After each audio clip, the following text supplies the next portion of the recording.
जय गुरु जी। प्यारी प्यारी संगत जी, आप सभी को मेरा बहुत बहुत प्यार भरा नमस्कार और सभी संगत जी को मेरा बहुत प्यार से जय गुरु जी। संगत जी, जैसा कि आप सभी को पता ही है कि मैं रोज़ गुरु जी की पुरानी संगत जी के नए नए सत्संग आप सभी के बीच लेकर आता रहता हूँ। और संगत जी, आज मैं फिर से गुरु जी का एक बहुत ही प्यारा सत्संग, जो कि गुरु जी की ओल्ड संगत जी का सत्संग है, आप सभी के बीच लेकर आया हूँ। संगत जी, सबसे पहले मैं आप सभी से माफ़ी मांगना चाहूँगा कि पीछे से थोड़ी आवाज़ें आ रही हैं, उसके लिए मुझे माफ़ करना संगत जी। संगत जी, सत्संग बहुत ही ज़्यादा प्यारे हैं और इन सत्संग को ज़रूर पूरा सुने। हो सकता है गुरु जी आप सभी को इन सत्संग के माध्यम से कोई मैसेज आप तक पहुंचाना चाहते हो। संगत जी, आंटी जी ने रिकॉर्ड कर कर भेजे हैं सत्संग, तो चलिए अब मैं सत्संग को प्ले करता हूँ और आप सभी भी मेरे साथ इन सत्संग को ज़रूर सुने। चलिए संगत जी, अब शुरू करते हैं। जय गुरु जी। जय गुरु जी। शुक्राना गुरु जी। ओम नमः शिवाय। शिव जी सदा सहाय। ओम नमः शिवाय। गुरु जी सदा सहाय। जय गुरु जी। शुक्राना गुरु जी। संगत जी, आज हम अनीता वर्मा आंटी जी का सत्संग आपके साथ शेयर कर रहे हैं।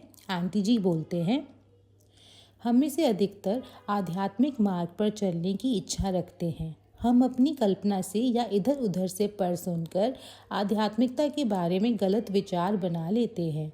हमारे विचारों में आध्यात्मिकता का मतलब हिमालय की गुफा में रहना या फिर देश की लंबाई और चौड़ाई नापना है।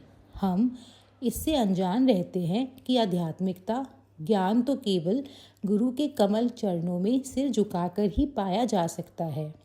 वही हमें इस संसार के मोह माया के जाल से निकालकर सही मार्ग पर आगे बढ़ा सकते हैं। गुरु का अर्थ ही अंधकार का नाशक है। हम तो अंधेरे में भटक रहे हैं। केवल गुरु में इतनी शक्ति है कि वह हमें वहाँ से निकाले। गुरु साक्षात भगवान हैं। उनकी मौजूदगी ही सफलता के रास्ते पर आगे बढ़ाने के लिए काफ़ी है। उनकी मदद से ही तो हम अपनी आत्मा को प्रकाशित कर सकते हैं। जीवन में उनकी मदद से ही भक्ति का ज्ञान मुमकिन है। हमारे पुराण गुरु शिष्य के उदाहरणों से भरे हुए हैं।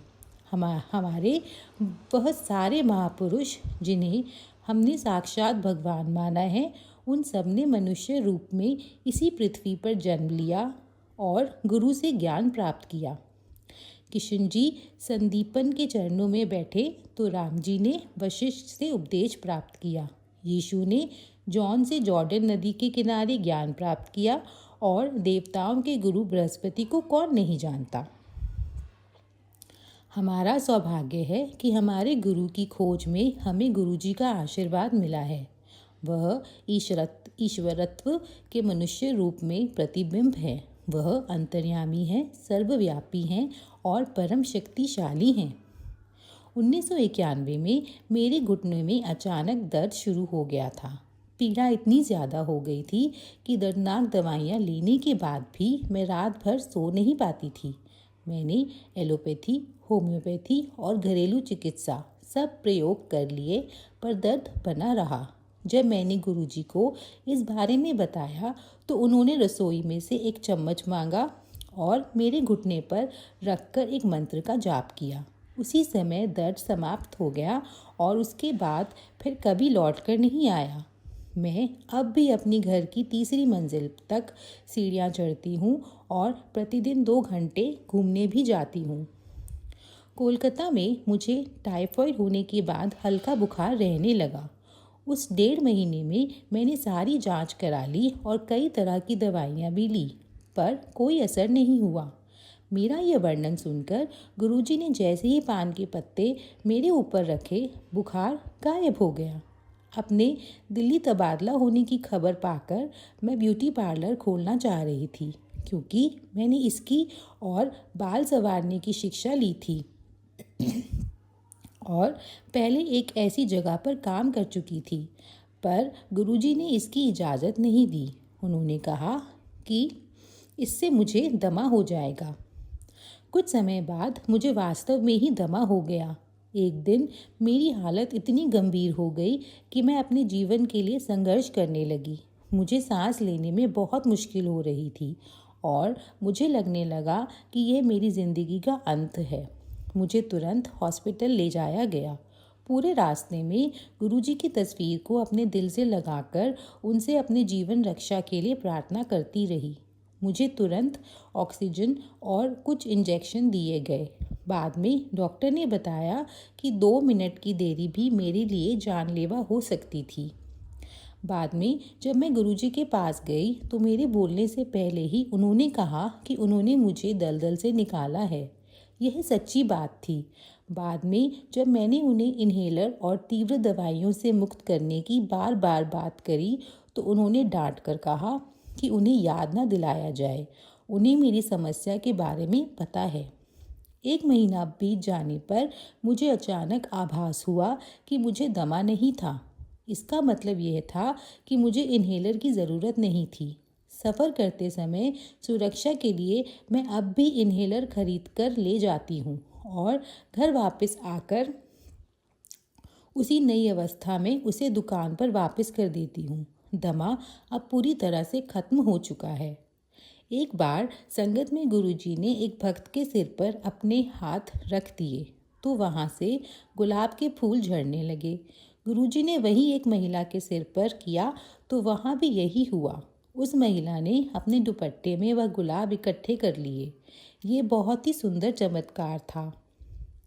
मेरे जन्मदिवस पर गुरुजी ने पूरी संगत के सामने मुझे अपने दोनों हाथ आगे करने को कहा। अचानक मेरे हाथों में ऊपर से एक साड़ी आकर गिर गई। गुरुजी ने कहा कि उसे मैं साफ जगह पर रखूं और कभी ना पहनूं। उस साड़ी में से आज 10 साल बाद भी गुरुजी की वह अनुपम खुशबू आती है। गुरुजी ने कुछ साल पहले कहा था कि मेरी बेटी का विवाह एक सज्जन व्यक्ति से होगा। मेरे बिना किसी कोशिश के मेरी बेटी का विवाह ऐसे ही घर में हुआ और गुरुजी की कृपा से वह आज 2 बच्चों की माँ है। गुरुजी प्रसाद बांटकर सबको आशीर्वाद देते हैं। मैंने कई बार उनको स्वयं अपने खाली हाथों से किसी बर्तन में से नहीं शुद्ध घी का प्रसाद प्रकट कर बांटते हुए देखा है। एक बार इसी तरह उन्होंने एक भक्त को कड़ा प्रसाद दिया था। कई बार उन्होंने इसी तरह खाली हाथों में से अपनी खुशबू से भरे लड्डू निकालकर भक्तों में बांटे हैं। सबको मेरा परामर्श यही है, बहुत सारे कम गहरे कुएं मत खोदिए। इनका जल या तो खारा होगा या वह जल्दी सूख जाएंगे। एक गहरा कुआं खोदिए जिसका जल आप जीवन भर प्राप्त कर सकें। भक्ति ज्ञान एक गुरु से प्राप्त करने की कोशिश कीजिए। उस ज्ञान के अर्थ को समझिए। कुछ समय तक उनके चरणों में रहिए। यहाँ वहाँ घूमकर उत्सुकतावश कई लोगों के बीच बैठकर आप थोड़े ही समय में अपना विश्वास खो सकते हैं। केवल एक गुरु के वचनों का पालन कीजिए। औरों के पास जाने से आप हैरान हो सकते हैं। आप असमंजस में पड़ सकते हैं। एक कहावत है कि एक डॉक्टर से आपको निर्धारित दवाई मिलती है, 2 से सुझाव और 3 से दाह संस्कार की विधि। एक गुरु आपको हनुमान जप करने को कहेंगे, दूसरे कहेंगे कि राम नाम जपो। यदि तीसरे के पास गए तो वे हर रोज़ पूजा करने की सलाह देंगे। आप इन्हीं बातों में उलझकर रह जाएंगे। एक गुरु के चरणों में बैठकर उनकी आज्ञा का पालन कीजिए। सबको सुनिए पर पालन एक का ही कीजिए। सबको सम्मान दीजिए पर विश्वास एक पर ही करना ठीक है। उनसे ज्ञान एकत्र कीजिए और उनके वचनों का पालन कीजिए। इसी प्रकार आप जल्द ही भक्ति के मुश्किल मार्ग पर आगे बढ़ सकेंगे। यहीं पर अनीता वर्मा आंटी जी का सत्संग पूर्ण होता है। संगत जी, अगला सत्संग अजीत तिवारी अंकल जी का है। अंकल जी कहते हैं, गुरुजी का मेरे जीवन में आगमन मेरे एक सहकर्मी हितेश के माध्यम से हुआ। उसने मुझे गुरुजी के बारे में और गुरुजी की शरण में आने के बाद हुए उसके अनुभवों के बारे में कई बार बताया था, किंतु किन्हीं कारणों से मैं उनके पास नहीं जा पाया। उसकी एक वजह यह भी थी कि यद्यपि मैं धार्मिक स्वभाव का और भगवान पर विश्वास रखने वाला व्यक्ति था, किंतु मुझे संतों, बाबाओं और गुरुओं पर थोड़ा सा भी विश्वास नहीं था। इसके अलावा मैं थोड़ा व्यस्त भी था और गुरुजी के पास जाने में टाल मटोल भी कर रहा था। एक शाम मैं कैलाश मानसरोवर यात्रा पर एक वृत्त चित्र देख रहा था और मैंने ओम नमः शिवाय का जाप शुरू कर दिया।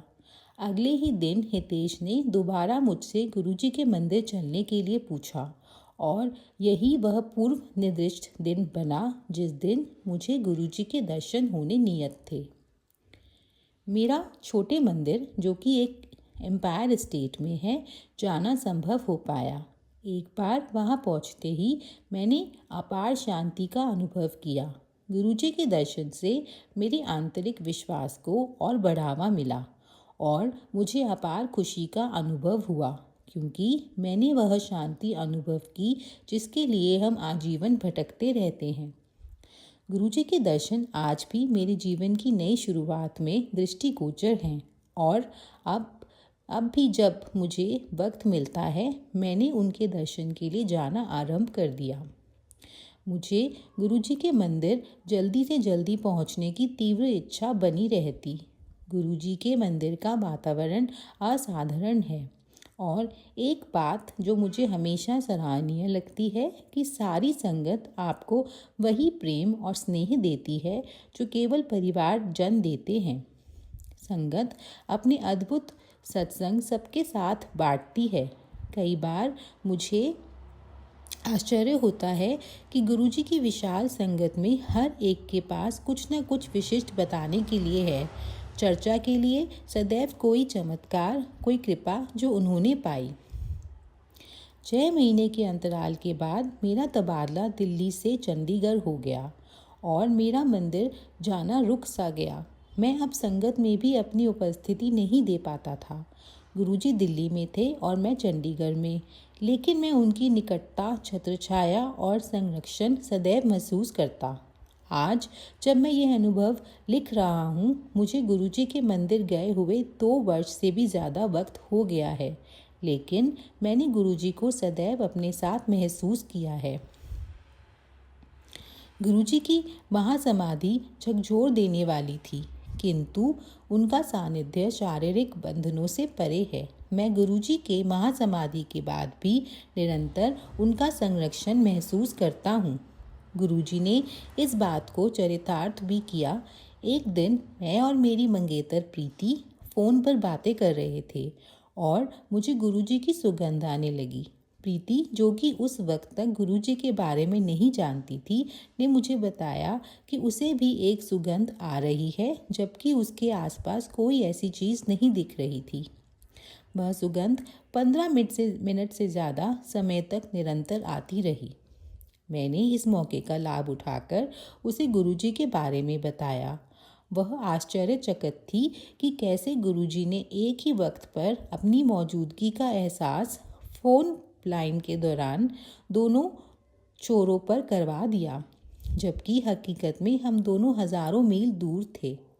गुरुजी से यही प्रार्थना है कि वह हम सबको हमेशा अपनी शरण में रखें। ओम नमः शिवाय। गुरुजी सदा सहाय। ओम नमः शिवाय। शिवजी सदा सहाय। यहीं पर अजीत तिवारी अंकल जी का सत्संग पूर्ण होता है। जय गुरुजी। शुक्राना गुरुजी। जय गुरुजी। संगत जी, सत्संग बहुत ही ज़्यादा अच्छे थे और आप सभी को भी यह सत्संग बहुत ही ज़्यादा अच्छा लगा होगा। संगत जी, ऐसे ही अच्छे अच्छे सत्संग इस चैनल पर आपको रोज़ डेली सुनने को ज़रूर मिलेंगे, तो इस चैनल को सब्सक्राइब ज़रूर करें और साथ ही अपना सत्संग भी ज़रूर शेयर करें। संगत जी, नीचे मैंने एक व्हाट्सएप नंबर दिया है, अपना सत्संग रिकॉर्ड करके उस नंबर पर ज़रूर भेजें। चलिए संगत जी, अब मैं मिलता हूँ किसी अगले सत्संग में। तब तक के लिए आप सभी को मेरा बहुत बहुत प्यार भरा नमस्कार और जिस सारी संगत जी को मेरा जय गुरु जी। जय गुरु जी संगत जी।